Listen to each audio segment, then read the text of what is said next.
बिस्मिल्लाहिर्रहमानिर्रहीम। अस्सलाम वालेकुम friends, welcome back to my YouTube channel meals with Javeria.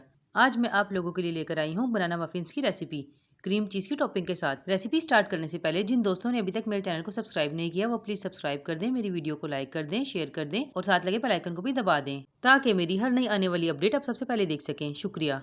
तो फ्रेंड्स, मफिन्स बनाने के लिए मैंने ऑल पर्पज़ फ्लोर लिया है 1 cup, vanilla essence 1 teaspoon, white sugar half cup, baking soda 1 teaspoon, 2 अदद अंडे, melted butter half cup brown sugar और 2 से 3 अदद मैश किए हुए केले। चलिए अब हम इसकी तैयारी कर लेते हैं।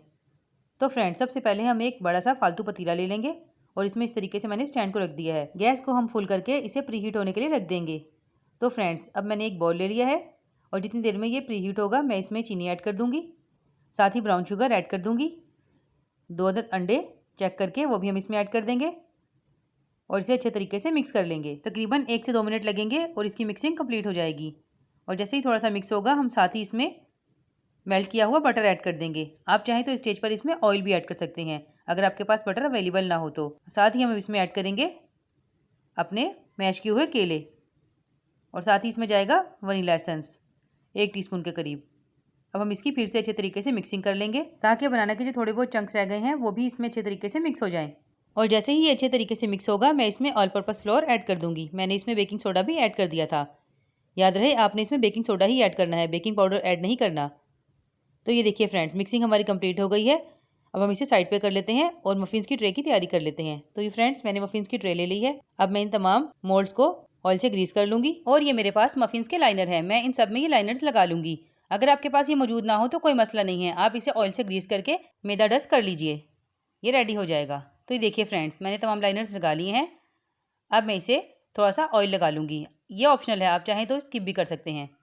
ये देखिए मैंने तमाम लाइनर्स में थोड़ा सा ऑयल लगा लिया है। अब मैं ये अपना तैयार किया हुआ बैटर इसमें डाल दूंगी। ध्यान रहे आपने मफिन्स के मोल्ड को पूरा फिल नहीं करना, आपने तकरीबन 3/4 हिस्सा ही इसका फिल करना है, बाकी थोड़ा सा खाली रहेगा क्योंकि इसने राइस भी होना है। ये देखिए इस तरीके से मैं बाकी के सारे मोल्ड्स भी इससे फिल कर लूँगी। आपने वीडियो को एंड तक देखना है क्योंकि मैं इस पर क्रीम चीज़ की टॉपिंग करूँगी। तो ये देखिए फ्रेंड्स, मैंने सारे मोल्ड्स फिल कर लिए हैं।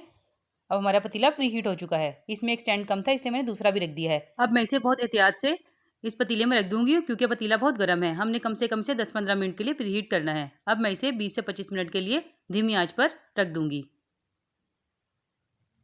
तो ये देखिए फ्रेंड्स, 25 मिनट के बाद हमारे कपकेक्स कितने अच्छे तरीके से राइज हो गए हैं और बिल्कुल परफेक्ट बने हैं। मैं आपको फिर भी चेक करके बता देती हूँ। और ये देखिए टूथपिक भी हमारी बिल्कुल साफ़ आई है, इसका मतलब ये बिल्कुल रेडी हैं। अब हम इसे निकाल कर ठंडा कर लेते हैं।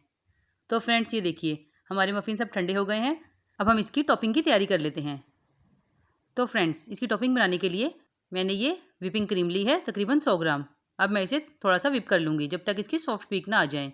आप चाहें तो इन मफ़िन्स को ऐसे भी खा सकते हैं, लेकिन अगर आप इसकी टॉपिंग करेंगे तो ये बहुत ही खूबसूरत लगेंगे और खाने में भी बहुत मज़ेदार हो जाएंगे। तो ये देखिए फ्रेंड्स, सॉफ्ट पीक्स आ गई हैं। अब इस स्टेज पर मैं इसमें वनीला एसेंस ऐड करूँगी और ये हाफ कप के करीब क्रीम चीज़ है। ये होममेड क्रीम चीज़ है। मैं बहुत जल्द इसकी रेसिपी भी आप लोगों के साथ शेयर कर दूँगी क्योंकि बाज़ार से बहुत महंगी पड़ती है, तो घर में आसानी बनकर तैयार हो जाती है। अब हम इसे सिर्फ 1 से 2 मिनट के लिए मिक्स करेंगे और ये देखिए रेडी हो गई है। अब मैं इसे पाइपिंग बैग में ट्रांसफ़र कर लूँगी। बहुत जल्द मैं आप लोगों के साथ व्हिपिंग क्रीम की रेसिपी भी शेयर करूँगी, ये कैसे परफेक्ट बनती है और हम कैसे इसे स्टोर कर सकते हैं। तो ये देखिए फ्रेंड्स, ये हमारे मफ़िन्स कितने प्यारे लग रहे हैं। इसके अलावा भी किसी भी बेकरी आइटम या किसी भी चाइनीज़ या दूसरी डिश की आपको रेसिपी चाहिए होगी तो आप मुझे कमेंट में ज़रूर बताइएगा, मैं आप लोगों के साथ ज़रूर शेयर करूँगी।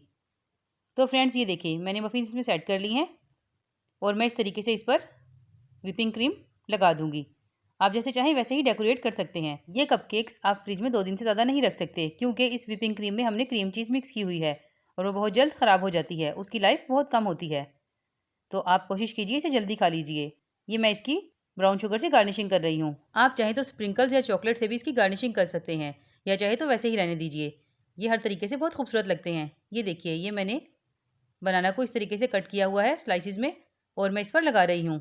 और ये देखिए किस कदर खूबसूरत और मज़ेदार लग रहे हैं, देख कर ही मुँह में पानी आ रहा है। आई एम श्योर आप ये घर में बनाएंगे तो ये शाम तक वैसे ही ख़त्म हो जाएंगे, रखने की नौबत ही नहीं आएगी। तो फ्रेंड्स, मैं आपको ये एक मफ़िन ट्राई करके भी दिखा देती हूँ। ये देखिए, आप इसका लाइनर चेक कीजिए, इस पर बिल्कुल भी हमारा केक नहीं लगा है, इसका मतलब ये बिल्कुल परफेक्ट तैयार हुआ है। अब मैं आपको इसको टेस्ट करके बताती हूँ केक खाने में कैसा है और ये कितना सॉफ्ट है। ये देखिए इसकी सॉफ्टनेस माशाल्लाह से बिल्कुल परफेक्ट तैयार हुआ है और बहुत ही डिलीशियस लग रहा है। खाने में बहुत ही टेस्टी है। आप इसे बनाएं या गेस्ट के लिए रखें, सब घर वाले आपको बहुत दाद देंगे। ये थी मेरी मज़ेदार सी मफ़िन्स विद क्रीम चीज़ की रेसिपी। उम्मीद करती हूँ आप लोगों को पसंद आई होगी। फिर मिलूंगी आपसे ऐसी ही मज़ेदार रेसिपी के साथ। तब तक के लिए अपना बहुत ख्याल रखिएगा, दुआ में याद रखिएगा। अल्लाह हाफिज़।